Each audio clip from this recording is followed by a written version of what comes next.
నేడు ఇరిగేషన్ శాఖ ఏఈలకు నియామక పత్రాల అందజేత. జాయినింగ్ ఆర్డర్స్ ఇవ్వనున్న సీఎం రేవంత్, మంత్రి ఉత్తమ్. నీటి ప్రాజెక్టులపై అధికారులతో ముఖ్యమంత్రి వీడియో కాన్ఫరెన్స్.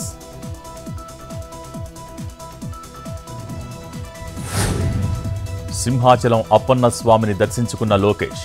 స్వామివారికి ప్రత్యేక పూజలు నిర్వహించిన మంత్రి. ఇవాళ ఎన్టీఆర్ భవన్లో పార్టీ ముఖ్య నాయకులతో భేటీ. మధ్యాహ్నం రీజనల్ లైబ్రరీ పరిశీలన.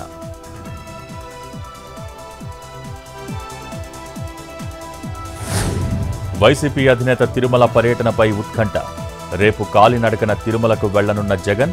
డిక్లరేషన్ ఇస్తేనే కొండపైకి అనుమతించాలి అంటున్న బీజేపీ. జగన్ తిరుమలకు వెళ్లే అర్హత కోల్పోయాడని టీడీపీ ఆరోపణ.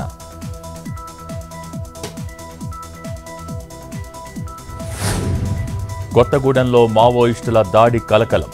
చర్ల మండలం పూసుకుప్ప సీఆర్పీఎఫ్ క్యాంపుపై అటాక్. తిప్పికొట్టిన జవాన్లు.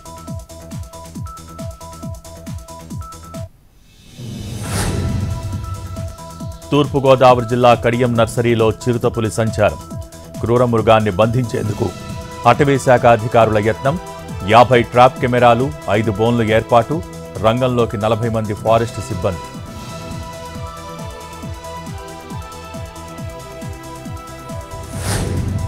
హైదరాబాద్ రాజేంద్రనగర్లో రెచ్చిపోయిన పోకిరి ముఠా.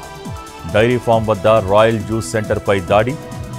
నిందితులు గంజాయి మత్తులో ఉన్నట్టు గుర్తించిన పోలీసులు.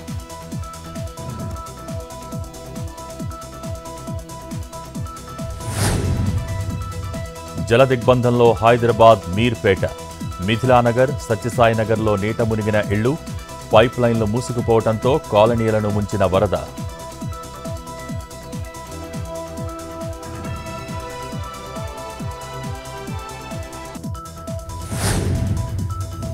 జమ్మూ కాశ్మీర్లో ప్రశాంతంగా ముగిసిన రెండో దశ పోలింగ్. 26 నియోజకవర్గాల్లో 57% ఓటింగ్ నమోదు. అత్యధికంగా రియాస్లో 71.81% ఓటింగ్.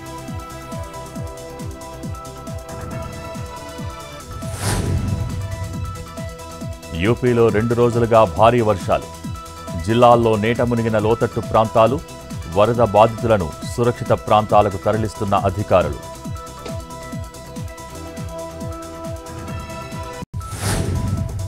అధునాతన సాంకేతిక వినియోగం సంచలనంగా మారింది.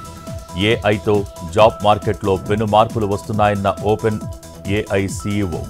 అయినా భయం అవసరం లేదన్న శ్యామ్ ఆల్ట్మన్.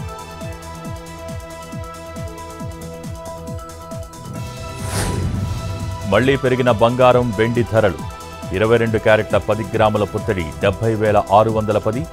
24 క్యారెట్ల 10 గ్రాముల పసిడి 77,030. కిలో వెండి 1,11,100.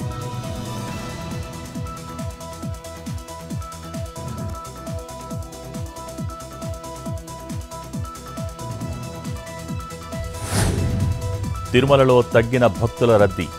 6 కంపార్ట్మెంట్లలో వేచి ఉన్న భక్తులు. సర్వదర్శనానికి 8 గంటల సమయం. నిన్న హుండీ ఆదాయం 3,05,00,000.